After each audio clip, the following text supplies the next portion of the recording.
Yun, so magandang araw mga tol, no? So ito naman yung mga incoming breeders natin.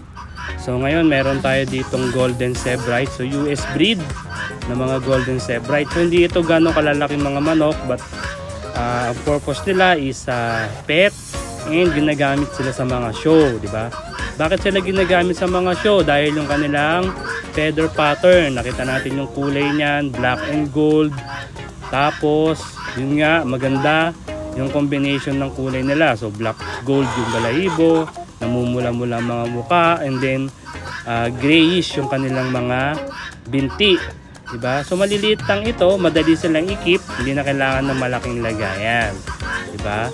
So the next, meron naman tayo ditong mga standard to large Cornish chicken.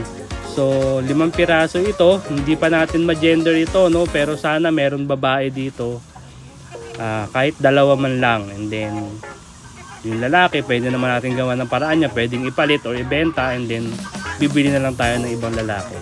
So to avoid or iwas din yung inbreed, pero wala namang problema kung inbreeding dahil F1 naman siguro itong mga ito. Pero mas maganda pa rin kung kukuha tayo ng ibang dugo na i-infuse natin para makapag-produce pa tayo ng mas magaganda pang mga sisiw in the future.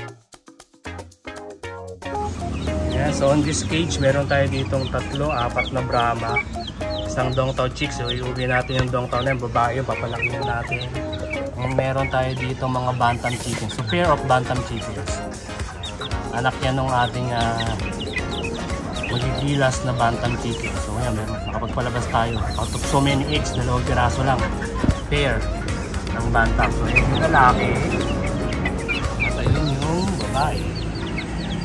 So ito yung iuwi natin to sa Mandaluyong, i-out natin yan. So bibenta natin tong 3 pirasong Brahma na yan. So hopefully maganda yung maging result niya. Yan, so good day. Ito yung mga currently mga sisiw natin ngayon, no? Palakihin natin to. 3 klase yun nandito sa cage na to. Meron tayong ito yung decalb white, yan, 5 piraso yan, puro babae. So decalb white. Then meron tayong mga Brahma chicken dito. Ayan. Meron din tayo dyan Dongtao. 2 lalaki yung Dongtao dito. Ito yung isa.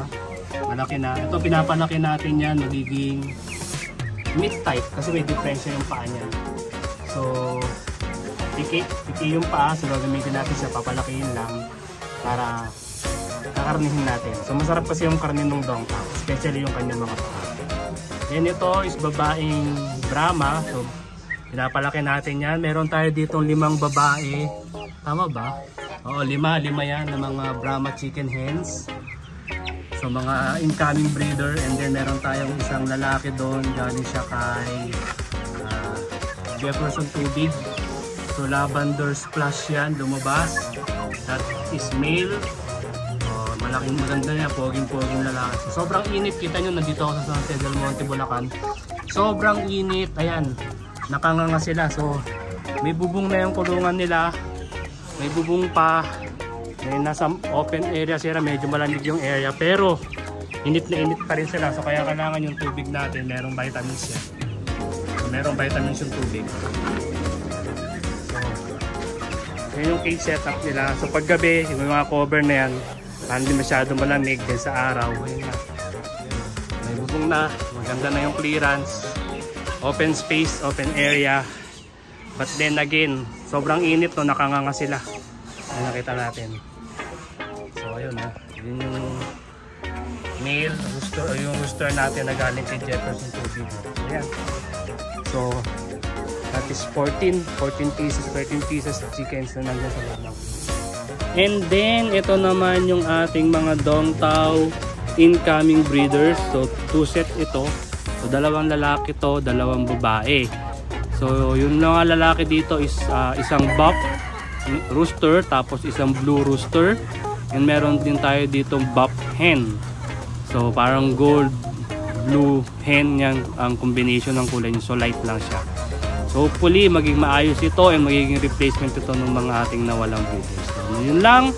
Maraming salamat.